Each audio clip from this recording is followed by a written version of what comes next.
Bonjour à tous, bienvenue sur la chaîne Échecs et Pédagogie pour votre étude du week-end, l'une de vos études du week-end. Salut Romu. Salut à tous, salut Laurent. Aujourd'hui, nous vous proposons une étude du compositeur Infantozzi qui a été publiée en 1969. Le trait est au blanc et on vous demande de trouver comment gagner avec les blancs. Bon courage, mettez en pause la vidéo et lorsque vous pensez avoir vu suffisamment de choses et lorsque vous pensez avoir trouvé, remettez la vidéo en lecture pour comparer vos analyses avec la solution que va vous présenter tout de suite Romu. Alors effectivement, tu as bien fait Laurent de souhaiter bon courage à nos internautes parce que la situation est assez confuse. On voit que les blancs ont l'avantage matériel puisqu'ils ont déjà une qualité de plus et ils peuvent en plus prendre le fou des 4, donc ce qui leur donnerait une tour de plus. Mais pourquoi les choses ne sont pas aussi simples ?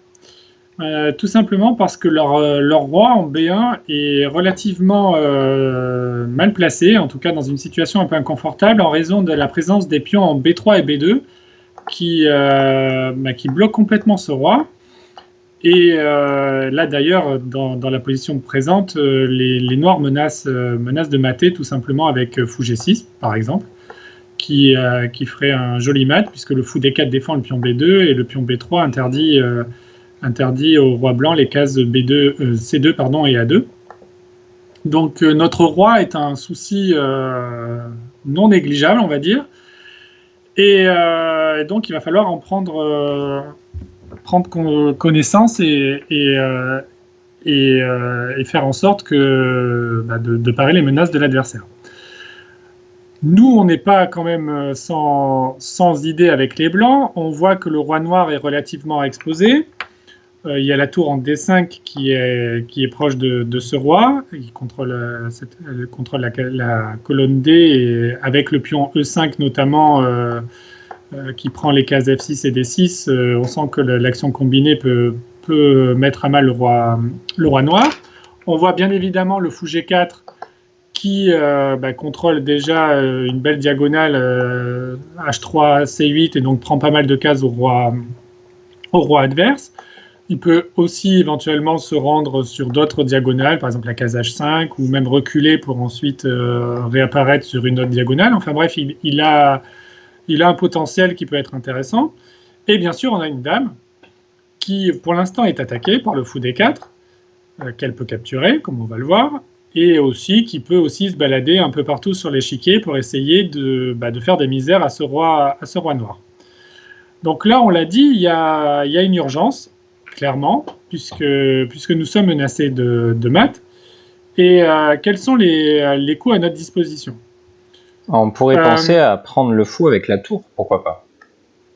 Alors effectivement, on pourrait imaginer déjà, puisque le fou est en l'air, prendre avec la tour. Alors c'est pas le bon coup. Là, les noirs pourraient jouer, je pense, dame G6, qui doit être certainement une bonne idée. Donc on fait un petit échec. On ne peut rien interposer sans être pris, donc on va devoir prendre en B2 et on se fait mater.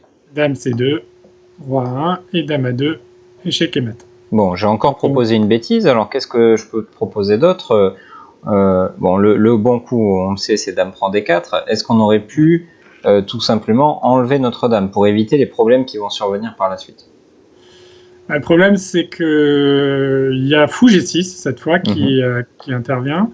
Okay. Donc le fou qui apparaît dans l'attaque, donc fou F5 obligé. Et là, après fou prend F5, dame prend F5, le problème est que la dame blanche délaisse la première rangée. Et malheureusement, les noirs ont dame G1 qui met fin à la partie immédiatement. Voilà, avec notamment cette belle coordination entre les pions noirs sur la colonne B, le fou sur D4. On est vraiment menacé, tu nous l'as dit dans la présentation, le roi blanc est mal en point. Donc, par élimination, comme souvent dans une étude, on détermine ce qui ne va pas pour arriver finalement au seul coup jouable qui est dame prend D4, en se disant que désormais le roi est beaucoup moins étouffé puisqu'il a accès à la case B2 et on va pouvoir essayer de s'interposer peut-être un petit peu plus facilement sur cette diagonale dangereuse H7 B1. Alors c'est peut-être pas si simple, hein. Non, c'est pas si simple parce que les Noirs ont à leur disposition, encore une fois, ils ont une tour de moins, donc il faut qu'ils réagissent relativement vite. Et ils ont un échec avec leur dame en H7 Mhm. qui permet à cette dame, si on n'est pas vigilant, de se joindre à l'attaque. Et par exemple, sur roi prend B2, il y aurait tout simplement dame C2 suivi de dame A2 mat. Mhm. Donc notre Pardon, idée... excusez-moi, ça me fait éternuer ce joli mat. à tes souhaits.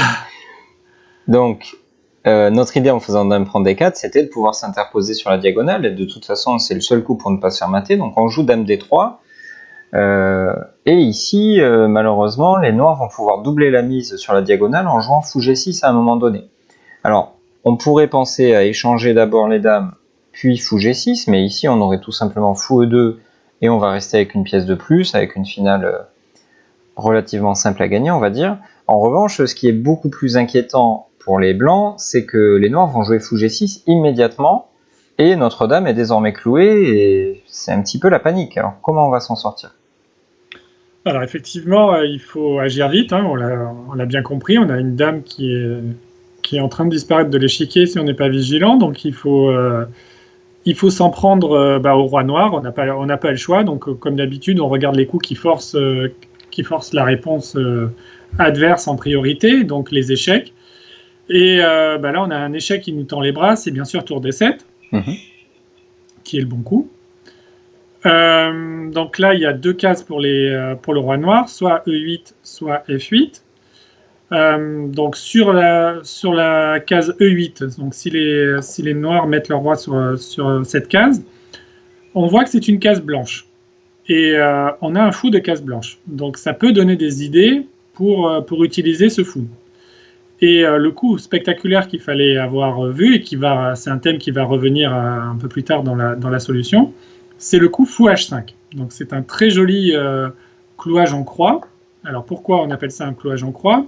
Parce que le fou, voilà, en plus on a Picasso parmi nous qui nous fait de jolies flèches pour nous dessiner la croix. Le fou en H5 vise le roi en E8, et la dame en D3 vise la dame H7 par rayon X.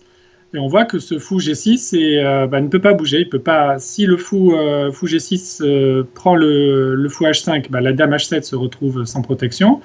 Et bien sûr, le fou G6 ne peut pas prendre la dame puisque le fou H5 le cloue et il y a le roi derrière. Ouais, donc le clouage en croix, ça va être justement le thème de cette étude, hein, le thème tactique de cette étude. On peut quand même préciser ici pourquoi les blancs ne pourraient pas tout simplement prendre la dame de l'adversaire, parce que malheureusement, ici, il y a un joli coup de billard avec fou prend D3 et sur échec, et après roi prend B2, les noirs récupèrent la tour, récupèrent leur matériel, et on arrive dans une finale qui est tout sauf claire, et en tout cas dans laquelle les noirs n'ont pas l'air d'être perdants du tout. Donc finalement, si on comprend bien, on revient à tour D7 échec, l'espoir, le grand espoir des blancs, c'est que le roi vienne sur cette case E8 afin de pouvoir bloquer finalement l'attaque adverse, le fou G6, par un clouage en croix. Donc on a envie de dire, évidemment, les noirs sont pas aveugles, ils vont voir cette idée-là, ils vont jouer le coup roi F8, très probablement. Oui, exactement, pour essayer d'éviter les désagréments causés par le coup fou H5. Et donc là, on a déjà le premier coup qu'il faut essayer de regarder, c'est bien sûr la prise de la dame. Que se passe-t-il sur tour prend H7 ? Alors, un peu comme tout à l'heure, sur tour prend H7, bien sûr, les noirs prennent la dame. Et après, roi prend B2, fou prend H7. On a une finale de fou qui est tout sauf claire, comme tu l'as dit tout à l'heure. On pourrait essayer de poursuivre un peu par exemple un coup comme fou D7, pour essayer de s'en prendre aux pions placés sur case blanche. Mais les noirs ne sont pas en reste, ils vont prendre le pion E5 avec roi E7 et fou prend A4, roi E6, et après fou prend B3, roi prend E5. Cette position est certainement nulle, c'est égalité matérielle. Bon, les noirs sont un peu plus actifs, mais enfin, ça doit être très facilement nul.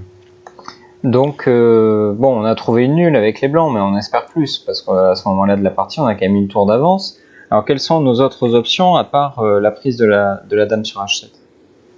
Comme d'habitude, on regarde les échecs, parce que c'est les coups qui forcent le plus la réponse adverse. Et donc le coup qui nous vient à l'esprit, c'est bien sûr tour D8 échec.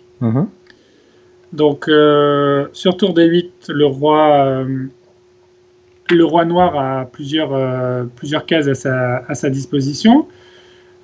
S'il vient en G7, on a l'impression que c'est intéressant, puisque la dame D3 est toujours en très, très grand danger. Bien sûr, les noirs ont fait en sorte de ne pas venir sur une case blanche pour ne pas se faire planter le même clouage en croix à base de fou H5 comme tout à l'heure. Et donc, on a l'impression qu'on perd tout avec les blancs. Mais ici, il y a un petit détail technique très, très important, mais assez bien caché, qu'il fallait avoir vu, c'est que la dame H7 est complètement enfermée. On voit que la tour D8 contrôle la 8e rangée et donc empêche la dame de venir sur cette rangée. Et ici, le petit coup qui fait bien mal, c'est fou E2. Ouais, très artistique. Hein. Ouais, avec l'idée, bien sûr, de défendre la dame. Et sur fou prend D3, après fou prend D3, le fou est défendu par la tour D8, donc tout va bien. Et la dame H7 est attaquée et ne peut pas s'échapper. On voit que la collaboration entre le fou D3 et la tour D8 fait des merveilles et on va gagner la dame et la partie avec. Et évidemment, si les noirs ne veulent pas prendre immédiatement Notre-Dame, on menace tout simplement de faire tour D7 et tour prend H7. Donc il n'y a pas vraiment de coup possible pour les noirs et ils ne s'en sortent pas. Donc roi G7 serait souhaitable, mais malheureusement il y a ce défaut technique quand même assez artistique, hein, caché dans une petite variante comme ça, de l'enfermement de la dame. Donc par élimination, tu nous as dit roi F7 ne va pas, il y a le clouage en croix à nouveau, il faut choisir roi E7.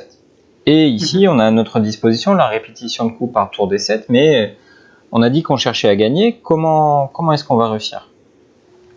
Bon, on l'a dit, notre rêve avec les blancs est de forcer le roi noir à aller sur une case blanche, donc soit E8, soit F7, de façon à avoir fou H5, notre joli clouage en croix.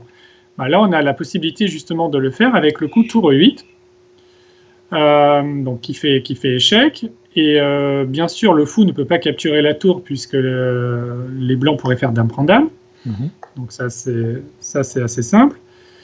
Et sur roi prend E8, on va faire fou H5. On retrouve notre idée du clouage en croix. On a réussi à imposer les bonnes conditions pour ce thème tactique. Alors, pour autant, est-ce que c'est terminé ? Probablement pas, parce que pour réussir ce clouage en croix, on a dû donner la tour d'avance que l'on avait, et il faut être certain qu'on va réussir à gagner la finale. Donc le fou G6 est attaqué 2 fois, défendu une seule fois, il faut le protéger. Pour ça, on n'a pas d'autre coup que roi F7, et on voit des clouages dans tous les sens. Alors comment s'en sortir ? Comment démêler tout ça ? Alors effectivement, il y a des clouages dans tous les sens, mais il n'y a pas d'urgence pour les blancs, puisque on voit que la dame n'est plus en danger puisque le fou est cloué. On voit que le fou H5 n'est toujours pas en danger puisque la dame H7 se retrouverait toujours en l'air. Et les noirs doivent bien sûr défendre le fou G6, sinon ils perdent tout. Donc en fait, les blancs peuvent tranquillement prendre le pion B2. On élimine déjà ce pion qui nous empoisonne la vie depuis tout à l'heure. Et on dit aux noirs, ok, vas-y, joue un coup. Et surtout, on a décloué notre propre dame, donc elle va retrouver le droit de bouger. Exactement. Donc là, il y a 2 options, soit roi G7, soit dame G7. Alors sur dame G7, la dame, comme tu l'as dit, a le droit de bouger, mais là, elle peut jouer un coup extrêmement fort. Elle peut se déplacer sur la case F5, dame F5 échec. On profite encore une fois du clouage du fou G6. Et par ce coup, on force le roi noir à s'éloigner de la défense du fou G6. Et donc maintenant, après fou prend G6, les noirs se retrouvent avec une pièce de moins et une position complètement perdante. Ok, donc que se passe-t-il maintenant sur la dernière option possible qui est roi G7 ? Donc sur roi G7, on voit que le roi vient sur la colonne G. Et en jouant roi G7, maintenant notre dame devient attaquée puisque le fou G6 n'est plus cloué. Donc il s'agit de réitérer le même procédé que tout à l'heure, à savoir clouer ce fou G6 pour l'empêcher évidemment de se libérer. Et donc le coup qui remplit cette fonction à merveille, c'est le coup dame G3 qui cloue le fou G6 qui force le roi et la dame à défendre ce fou. Donc on paralyse la quasi-totalité de l'armée noire. Et on garde à notre disposition notre petit pion E5, qui lui est un pion passé, qui peut avancer tranquillement. Et les pièces noires sont complètement paralysées, comme je l'ai dit juste avant, et vont être complètement spectatrices de l'avancée de ce pion vers E8. Ouais, on ne va pas pouvoir arrêter tout simplement. Enfin, tout simplement. C'est pas si simple, justement. C'est tout sauf simple. Voilà, c'est tout sauf simple. Alors, justement, on est énormément entré dans les détails. On va décortiquer un petit peu. Enfin, on va pas décortiquer, justement, mais on va revoir la ligne principale sans faire trop d'arrêt, justement, pour bien se rendre compte de la façon dont c'est arrivé. Donc, dans la position initiale, les noirs menacent différentes choses pas très sympas pour les blancs, notamment des mates. Donc, pour parer ces fameux mates, il faut passer par le coup de dame prend D4. Sur quoi les noirs jouent dame H7 échec qui force dame D3 pour les raisons déjà évoquées. Et après fou G6, le problème à résoudre pour les blancs, c'est de ne pas perdre leur dame, en tout cas dans des conditions qui ne leur seraient pas défavorables. Pour cela, on va notamment chercher à attirer le roi sur la diagonale H5 E8. On le fait notamment par ce sacrifice spectaculaire tour E8 échec.